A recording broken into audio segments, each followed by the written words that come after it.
Hello and welcome to Washington Talk. I'm Eun Cho. After Presidents Joe Biden and Yoon Suk-yeol met in Washington, a series of meetings are planned among the U.S., South Korea, and Japan to further enhance trilateral cooperation.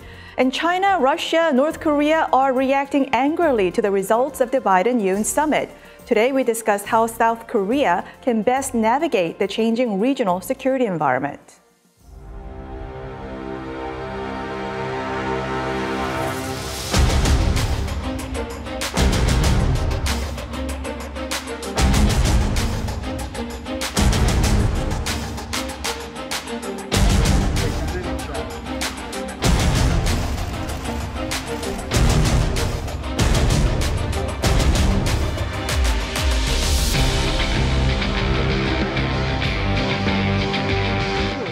而不是刻意制造紧张、挑动对抗、渲染威胁。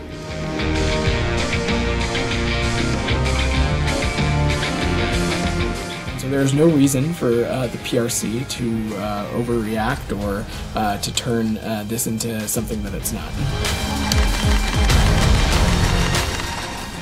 シャトル外交に弾みをつけ、そして首脳間の深い信頼関係を背景として。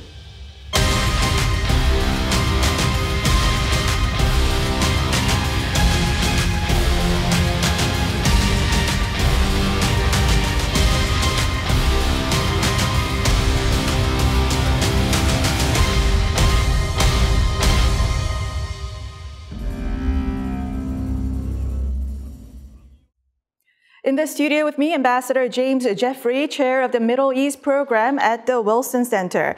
Ambassador Jeffrey was the special representative for Syria engagement and the special envoy for the global coalition to defeat ISIS.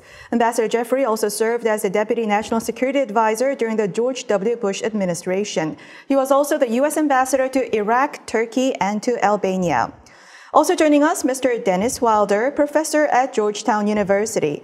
Mr. Wilder was a senior director for East Asian Affairs at the National Security Council during the George W. Bush administration.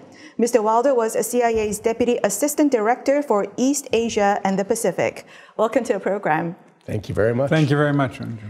Now, Ambassador Jeffrey, Presidents Biden and Yoon announced Washington Declaration in which South Korea reaffirmed its obligations under the NPT. And some South Koreans say that the Washington Declaration is more effective on deterring South Korea's nuclear drive more than North Korea's nuclear developments. Do you think that Washington succeeded in catching two birds with one stone, deterring nuclear drive in both Koreas? I think it advanced the security of South Korea. And first of all, the South Korean people are faced with a terrible, terrible threat from the North. That has to be kept in mind all of the time, like their Ukrainian cousins and their Taiwanese cousins. This is something that they have to live with, and it's all of our obligation to help them. The Washington Declaration served that. First of all, it's not going to help South Korea to develop its own nuclear capabilities. That will simply put the entire peninsula on a hair trigger. However, by agreeing to this set of steps, and you have to look at all of the commitments on both sides in the Washington Agreement as a package, they further deterred North Korea, perhaps not from testing nuclear weapons, but from continuing to threaten South Korea, and particularly to deter it, to contain it from taking risky steps with South Korea, because it is clear that the United States and South Korea are together very closely, and that is what will stop North Korea from taking dangerous steps.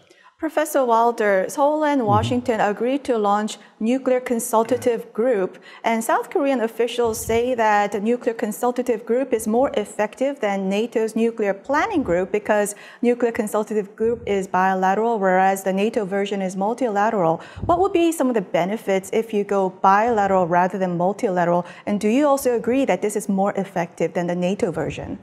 Well, I think that we're mixing apples and oranges here. Ambassador Jeffries knows far more about NATO and Europe than I do. But that was an agreement made in the 1960s. We're talking here about an agreement for the 21st century. This is a bilateral decision that we are going to share more of our nuclear planning with the South Koreans in a way that will enhance deterrence, will reassure the South Koreans that indeed we do have a plan if that unfortunate day would come when the North would threaten nuclear action against South Korea and against us. So this is a very modern agreement. Obviously, when you're only dealing with one other country, you can get into higher levels of classification of information related to that.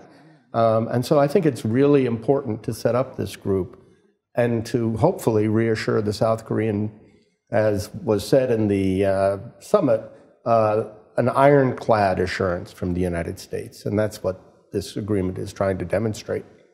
Ambassador Jeffrey, Washington Declaration mentions improving joint training and exercises in application of nuclear deterrence on the Korean Peninsula. Do you think eventually Japan's self-defense forces should also join in those nuclear exercises?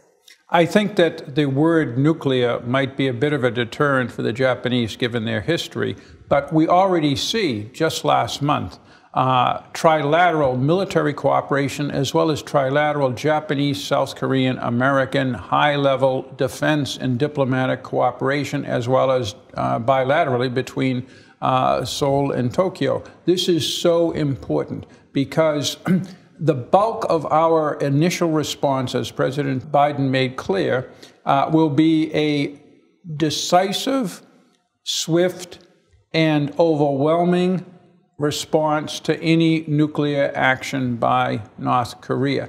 To do that, we need South Korean conventional help, but we also need, be it just the basing or other assistance, intelligence, and other things, Japan. So it's very important that we practice and train on these things, and I will predict you will see ever closer cooperation between the three because all of the conditions are ripe. Diplomatic warmth between South Korea and Japan, and the military necessity to carry out these missions. So ultimately, for Washington currently has alliance with Korea and Japan separately, but for ultimately, is it the best formation that the three countries make a trilateral security alliance? Dennis and I dealt with this 15 years ago in the Bush administration.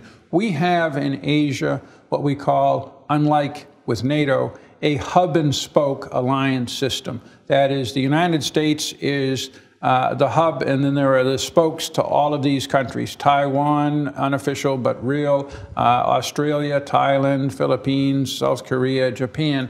But increasingly, given the threat from both North Korea and China and what we're seeing with Russia, and the new global competition for the future of the international order that the Biden administration correctly talks about, we are coming ever closer together with these sort of informal groupings within the hub and spoke. You have the Quad with India, the United States, Japan, and Australia. You have this trilateral cooperation. We see Japan working more with Taiwan. We see the Philippines playing a bigger role. This is an absolutely important and critically effective way to respond to the threats that all of us are facing in that region. Professor Walder, there is resistance within South Korea about forming a trilateral alliance with Japan and U.S. together. Well, I think as Ambassador Jeffries just said, when we look at East Asia, it isn't like NATO. With NATO, you have very culturally similar countries. There's much more of a cohesion between them. In Asia, what you find is very different countries, as you well know. Australia, Thailand, Indonesia, all of these different countries have very different perspectives, very different historical backgrounds. And so what we have found is that it's more effective, not less effective, to work in this hub and spoke system, where we are sort of the central point and we reach out to these different countries and meet them where their defense needs are. The defense needs of the Philippines, for example, highly different from the defense needs of South Korea. They're not dealing with a nuclear threat. They're dealing with a China that's very aggressively going after their fishing grounds. Consequently, we operate with the Philippines in a different way. So I think the concept has proven in the 70 years that we've been operating, and actually in this administration, we may have taken it to a new high. this system of architecture of alliances in East Asia. Professor Wilder, President Yoon Suk-yeol, during his speech at Harvard, he said, if South Korea decides to arm with nuclear weapons, it has technical capabilities and can do it as fast as within 1 year. Is it feasible for South Korea to build nuclear weapons just in 1 year? And what is President Yoon's messaging to Washington just 2 days after signing on to Washington Declaration? Of course, he did note about South Korea's commitment to NPT and also his faith in nuclear umbrella, but still talking about South Korean technical capabilities. Well, first of all, he stated a fact, and he stated the truth. I'm going to get a little technical here. In order to build a bomb, you have to enrich uranium-235 to 80 to 90%. In a regular commercial reactor, we only enrich to about 20% because you don't need more than that to produce electricity. South Korea has 24 nuclear reactors. It's actually number 5 in the world in having nuclear reactors. So there's plenty of capability there, should someone choose to do this, to enrich uranium to the 80 to 90% where you get fissile material that you can put in a bomb. The other way to go is plutonium, but again, these same reactors produce plutonium as part of their output. And so you could go the uranium bomb way or the plutonium bomb way, and a year is not a unrealistic expectation. I think what President Yoon was trying to do, and of course I can't see into his mind, so I'm not sure, I think he was trying to say, look to the South Korean people, if we were ever to have to go down this road, we could. But we're sticking with the United States at this time because the United States has made some very serious commitments to us. We're going to start sending ballistic missiles, submarines back to South Korea, which we haven't done in a long time. I would expect we'll send bombers into South Korea for short stays. We're demonstrating that we're there with the South Korean people. But the South Korean people, of course, want a plan B. If this all doesn't work out, what's our plan B? And President Yoon is saying it is a feasible possibility, but we're sticking with our NPT commitments.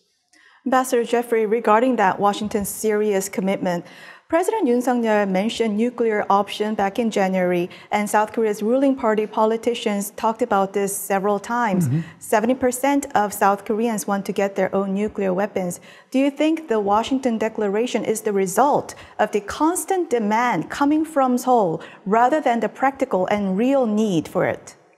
I think you're absolutely right, but it also has to be put in the context of overall global developments in the last several years, particularly the far more aggressive posture of China, Russia's invasion of Ukraine, and the ever-increasing coordination of both China and Russia with North Korea, which they see as an ally against us and our partners and friends. So, on the basis of that, Washington has been trying, not just as we just discussed with South Korea, but with Japan, the Philippines, and other countries, to strengthen the alliance and make new commitments. The Washington Declaration provides a number of United States commitments. Again, the swift, devastating, and decisive strike.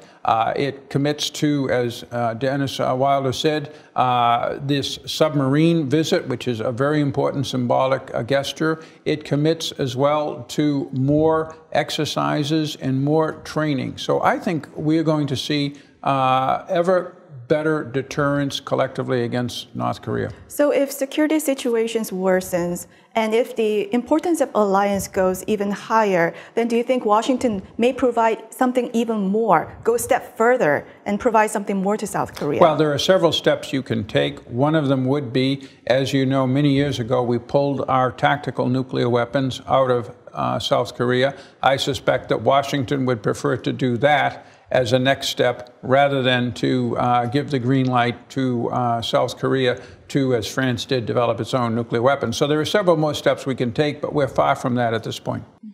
Ambassador Jeffrey, China and Russia are reacting angrily to the Washington Declaration and the summit between Presidents Biden and Yoon. And when South Korea played in the middle between United States and China. This was before great power competition. Do you think it is a hard reality for South Korea now to be more clear about its alliance and allegiance? I don't think there was ever any question about South Korea's alliance and its allegiance to the United States as its partner to deter and, if necessary, defeat North Korea and its aggression against South Korea.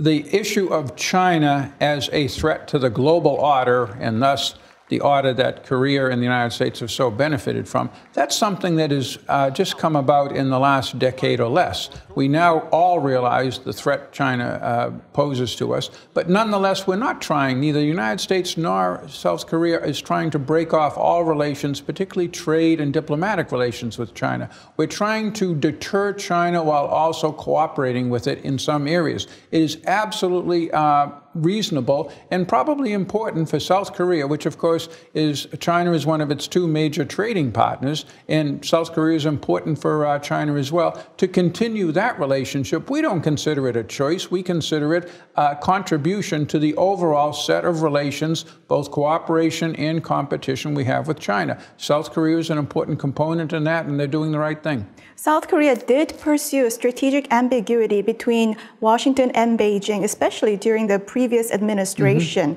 Ambassador to the United States even said now South Korea became a country that can choose its partner. And another high official said that South Korea pursues economic cooperation with China and security cooperation with the United States, so that there was a strategic ambiguity pursued by the South Korean government before. Professor Wilder, what benefit was there when South Korea pursued strategic ambiguity? And do you think China will respect South Korea more if South Korea more clearly aligns with Washington? Well, no, I really do believe that prior South Korean governments were perhaps too willing to bend to Beijing. And we saw some rather devastating effects of that after the THAAD deployment, with the Chinese for a year putting extreme pressure on South Korea through economic ties. So I think that President Yoon is quite wise to move South Korea closer to the United States because, frankly, it gives you more leverage with Beijing. Why is Beijing so upset about the Washington Declaration in this summit? Because they know they're losing, that the alliance is growing in capability and that they don't have the same kind of levers on South Korea that they once had. So from my point of view, a tougher line, a harder line will get them more out of the Chinese than being a supplicant to Beijing. Ambassador Jeffrey, at the UN Security Council, China shields North Korea and accuses Washington and Seoul for North Korea's actions. Do you think the anticipated 7th nuclear test would be a litmus test for China's policy towards the two Koreas? How China reacts to North Korea's 7th nuclear test? I don't think it will be a litmus test, although it will probably be very important in terms of the technical capabilities that North Korea might show, with especially a solid-fueled missile, which poses more military problems for us. But nonetheless, this is not going to change China's position. China sees, as does Russia, North Korea and its nuclear capability as a strategic asset in its military competition with the United States and with all of our partners and allies around the world. So nothing is going to change that. We just have to live with that and just shrug off what is, frankly, Chinese propaganda. It's North Korea that is provoking this, not the United States and South Korea's response. I have always felt that the Chinese are actually putting pressure on the North Koreans not to conduct that test, but I don't know whether Beijing would give a green light to a test at this point or whether the North Koreans would simply ignore the Chinese on this issue. I'm a little worried with the G7 coming up in Hiroshima. That will be the 19th and 21st of this month, that the North Koreans may see that as a moment to test a nuclear weapon in order to be disruptive. I also think, as Ambassador Jeffrey said, we're going to see more of the Hwasong 18 testing. This is a missile designed for the United States, not for South Korea. It is a long-range solid propellant. If it's road mobile, difficult to find, and you can fire very quickly as opposed to with the liquid propellants where you need hours to prepare, and frankly, you're vulnerable during those hours. Professor Wilder, 56% of South Korean respondents in an opinion survey last year picked China as the biggest threat in 10 years. North Korea pales with just 22%. Do you think China's military aggression on the Korean Peninsula is a real possibility? Do you think South Korea and the United States should anticipate and prepare for a Chinese military intervention in the Korean Peninsula contingency situation? I think that South Koreans are right when they say China poses a bigger threat. In some ways, because the North Koreans, while they have military capabilities, they don't have the economic lever on South Korea that China has. So China has two ways of threatening South Korea, militarily, but also very importantly, economically. In terms of whether China would ever launch an attack, I don't see the circumstances where that is conceivable right now. I think that China obviously would have to make some real decisions if the North attacked the South, and what would Chinese posture be in that situation is an unknown, but one that obviously our contingency plans would have to plan for. Similarly with the Russians, whether the Russians would come to the aid of the North Koreans, it would depend on geostrategic questions far beyond the Korean Peninsula. I would not rate a Chinese attack on South Korea as much of a possibility at this point. I think I would be more concerned about China trying to put pressure on South Korea through economics and through other means. Ambassador Jeffrey, Japanese Prime Minister is visiting Seoul, and this follows President Yoon's visit to Washington and President Yoon's visit to Japan. How is Prime Minister Kishida's trip to Seoul important for Washington? It is extremely important for Washington. First of all, this is a major step to build on the courageous commitments done by the South Korean government and South Korean business leaders to try to deal with the long-standing repercussions of the treatment of Koreans, particularly Korean women, during World War II. And thus, it is patching up a very big problem between two of our close partners. That strengthens the overall, as I said, alliance structure in the region, where we not only have the U.S. hub and the spokes, but the spokes start talking and working and coordinating with each other. This is all a response to the continued aggression of North Korea and the new threat from China, along with Russia's support to both. And it is a very good development, and both leaders should be congratulated for it. Professor Wilder, how is warming of ties between Seoul and Tokyo important for Washington's Indo-Pacific strategy? Well, when we have all of our allies in East Asia hooked up and really sharing with each other information, we are stronger. The alliance is stronger. Our ability to force multiply, if you will, gets greater. We are building a very good architecture in East Asia at this point. As I said earlier, I'm not sure it's ever been as strong as it is now. One of the very interesting things that President Yoon has done is spoken out on the Taiwan issue. That shows that we are thinking together about a Taiwan contingency in a way we never have before. That is important because it sends a signal to Beijing that if you start something in the Taiwan Strait, you're going to be dealing with an alliance structure that is very capable against you. Whereas in the past, we sort of stood alone on this issue of Taiwan. So it is an incredibly important part of building what we now call the free and open Indo-Pacific. Well, that's all the time we have for this week. Ambassador Jeffrey, Professor Wilder, thank you very much for joining us. Thank you. Thank you very much, Yoon. And thank you for watching. We'll be back here next week with U.S. experts to discuss the two Koreas and the region right here from Washington.